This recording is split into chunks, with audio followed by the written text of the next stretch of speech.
भाजपा के राष्ट्रीय प्रवक्ता प्रेम शुक्ला ने वाराणसी के सर्किट हाउस में प्रेस वार्ता किया। इस दौरान उन्होंने बिहार चुनाव को लेकर कहा कि मुख्यमंत्री नीतीश कुमार के नेतृत्व में गठबंधन प्रचंड बहुमत से चुनाव जीतेगा और साथ ही इस दौरान उन्होंने कहा कि राहुल गांधी के द्वारा लगाए गए वोट चोरी का आरोप बिल्कुल गलत है।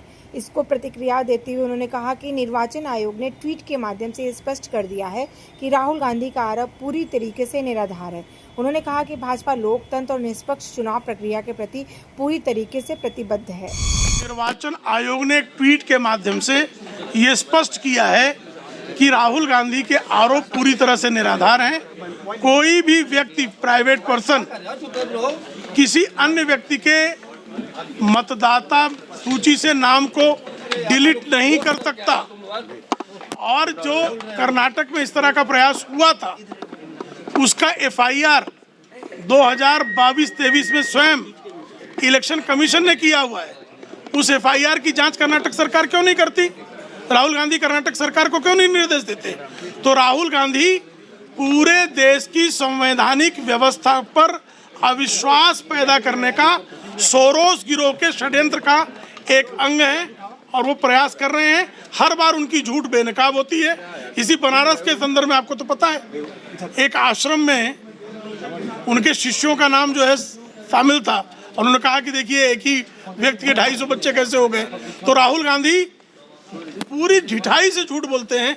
इसके अलावा क्या कर्नाटक सरकार का इस्तेमाल किया जा रहा है, यूज किया जा रहा है? क्या यूज करेंगे? तो उनको जो करना था, इलेक्शन कमीशन ने कंप्लेंट पर जो है उनको जो जांच करनी चाहिए कर्नाटक सरकार वही नहीं कर रही है। हाइड्रोजन बम की तैयारी में है, वो बनारस से शायद फूटने वाला है। कॉन्फ्रेंस में उनकी बात में नहीं है कोई दम, वो सिर्फ चिल्लाते हैं बम बम।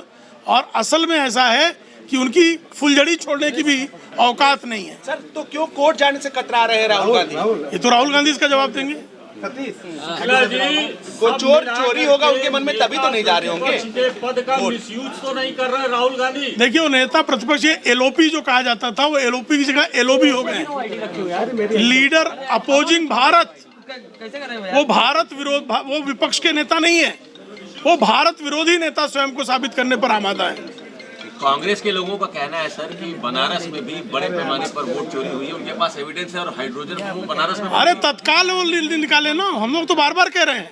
उन्होंने अब तक जितने आरोप लगाए सारे के सारे आरोप झूठे साबित हुए। एक झूठ और बोल दे, कौन मना कर रहा है? सर, लगातार इस तरीके से आरोप इलेक्शन कमीशन पे उठा रहे, कार्रवाई क्यों नहीं की जा रही है सर राहुल गांधी? ये इलेक्शन कमीशन की जिम्मेदारी है और इलेक्शन कमीशन को कार्रवाई करना चाहिए, क्योंकि टारगेट वो लगातार बीजेपी पे भी कर रहे हैं। तो आप लोग कोई एक्शन लेने का नहीं? भारतीय जनता पार्टी पर कोई आरोप लगाएंगे सीधा तो भारतीय जनता पार्टी करेगी, उसका जवाब देगी। इलेक्शन कमीशन पर चूंकि आरोप लगा रहे हैं तो इलेक्शन कमीशन का दायित्व है कि कार्रवाई करे। पर क्यों ले रही थी? हमसे जो 5% कह रही थी, कांग्रेस में 40% ले रही थी, तो खुद क्यों नहीं लागू किया? इटली से मना किया था, सोनिया गांधी को इटली वालों ने मना किया था मध्य भारत वालों को। लगातार कहा जाए तो राहुल गांधी वोट चोरी का जो है आरोप जो है लगा रहे हैं, इसको लेकर के आप क्या कहना है? क्योंकि बिहार में उन्होंने अभी कहा जाए एक बड़ा मतलब वोट चोरी को लेकर के उन्होंने एक अभियान भी चलाया। राहुल गांधी के पूर्व थे जवाहरलाल नेहरू वोट चोर थे। जम्मू एवं कश्मीर की 75 सीटें चुराकर शेख अब्दुल्ला को दे दी थी। डॉक्टर बाबा साहब आम्बेडकर के वोट चुराकर डॉक्टर बाबा साहब आम्बेडकर को चुनाव हरवा दिया था। श्रीमती इंदिरा गांधी वोट चोर थी, आपातकाल ला दिया था। राजीव गांधी वोट चोर थे, सोनिया गांधी वोट चोर थी। तो वोट चोरों के खानदान का, चोरों का युवराज वो ईमानदारों पर जो है प्रश्न लगा रहा है। अगर कहा जाए कि बिहार चुनाव को लेकर के लगातार जो चाहे एनडीए गठबंधन के जो लोग हैं सीटों को लेकर के जो है अब लगातार उनकी आवाजें जो उठने शुरू हो गई है, चाहे जीतन राम मांझी की बात हो या देखिए, हमारी सीटों का बंटवारा बहुत समझदारी से हो जाएगा और एनडीए जो है न केवल चुनाव लड़ेगी बल्कि जबरदस्त बहुमत से चुनाव जीतेगी। ओम प्रकाश राजभर और संजय निषाद जी भी बीच बीच में झटका देते रहते हैं।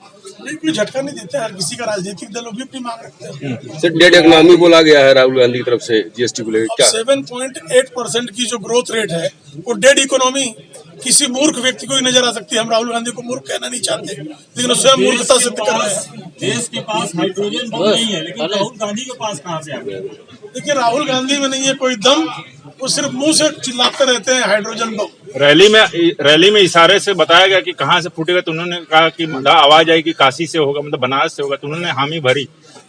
आप बनारस वाले तो ऐसे हर बात में बम बम करते हैं, वो बनारस में बम फोड़ने का राहुल गांधी में नहीं है कोई दम।